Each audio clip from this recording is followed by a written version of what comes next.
ओम नमो भगवते वासुदेवाय नमः। हिंदू पंचांग के अनुसार फाल्गुन मास की शुक्ल पक्ष की एकादशी तिथि को आमलकी एकादशी के नाम से जाना जाता है। इस साल 20 मार्च को आमलकी एकादशी है। सभी एकादशियों में आमलकी एकादशी को सर्वोत्तम स्थान पर रखा गया है। आमलकी एकादशी को कुछ लोग आंवला एकादशी या आमली ग्यारस भी कहते हैं। इसे रंग भरी एकादशी के नाम से भी जाना जाता है।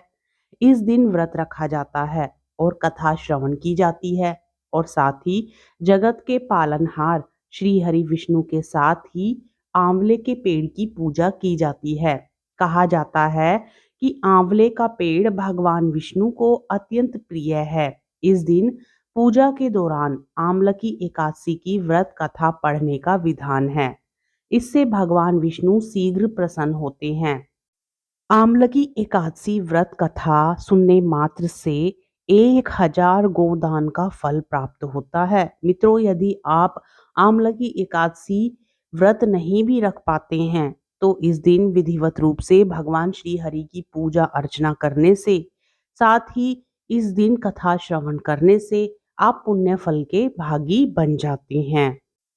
पौराणिक मान्यता के अनुसार वैदिश नाम का एक नगर था। उस नगर में ब्राह्मण, क्षत्रिय, वैश्य और शूद्र रहते थे। वहां रहने वाले सभी नगरवासी विष्णु भगवान के भक्त थे और वहां कोई भी नास्तिक नहीं था। उसके राजा का नाम चेतरथ था। राजा चेतरथ विद्वान थे और वह बहुत धार्मिक प्रवृत्ति के थे।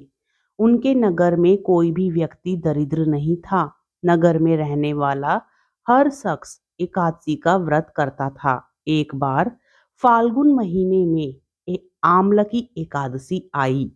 सभी नगरवासी और राजा ने यह व्रत किया और मंदिर जाकर आंवले की पूजा की और वहीं पर रात्रि जागरण किया। तभी रात के समय वहां एक बहेलिया आया जो कि घोर पापी था, लेकिन उसे भूख और प्यास लगी थी, इसलिए मंदिर के कोने में बैठकर जागरण को देखने लगा और विष्णु भगवान व एकादशी महात्म्य की कथा सुनने लगा। इस तरह पूरी रात बीत गई। नगरवासियों के साथ बहेलिया भी पूरी रात जागा रहा। सुबह होने पर सभी नगरवासी अपने घर चले गए। बहेलिया भी अपने घर जाकर उसने भोजन किया, लेकिन कुछ समय के बाद बहेलिये की मौत हो गई। हालांकि उसने आमलकी एकादशी व्रत कथा सुनी थी और जागरण भी किया था, इसलिए वह राजा विदुरथ के घर उसका अगला जन्म हुआ। राजा ने उसका नाम वसुरथ रखा। बड़ा होकर वह नगर का राजा बना। एक दिन वह शिकार पर निकला, लेकिन बीच में ही मार्ग भूल गया। रास्ता भूल जाने के कारण वह एक पेड़ के नीचे सो गया। थोड़ी देर बाद ही वहीं मलेच्छ आ गए और राजा को अकेला देखकर उसे मारने की योजना बनाने लगे। उन्होंने कहा कि इसी राजा के कारण उन्हें देश से निकाल दिया गया, इसलिए इसे हम मार देना चाहते हैं।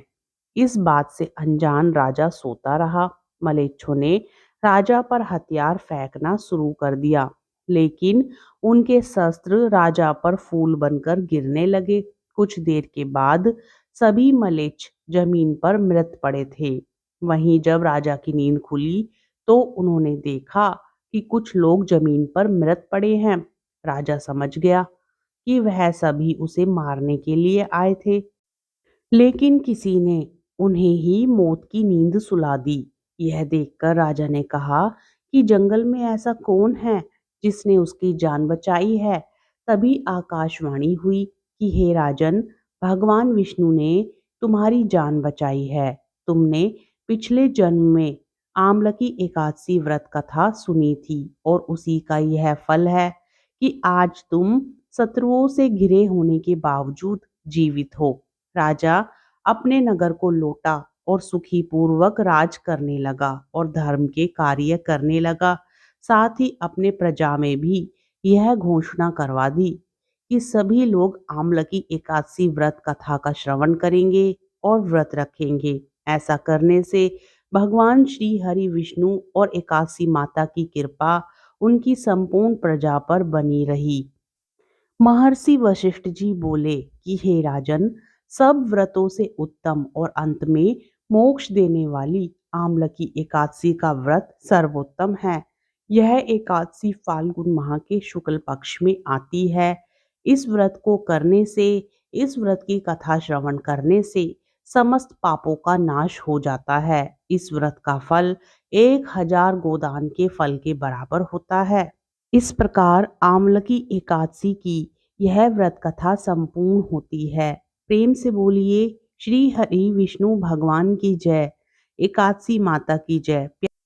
प्यारे भक्तों, यदि आपको एकादशी की यह व्रत कथा पसंद आती है तो वीडियो को लाइक करें, चैनल को सब्सक्राइब करें और कमेंट में श्री हरि विष्णु भगवान की जय लिखकर वीडियो को ज़्यादा से ज़्यादा शेयर करें। राधे राधे, जय श्री कृष्ण।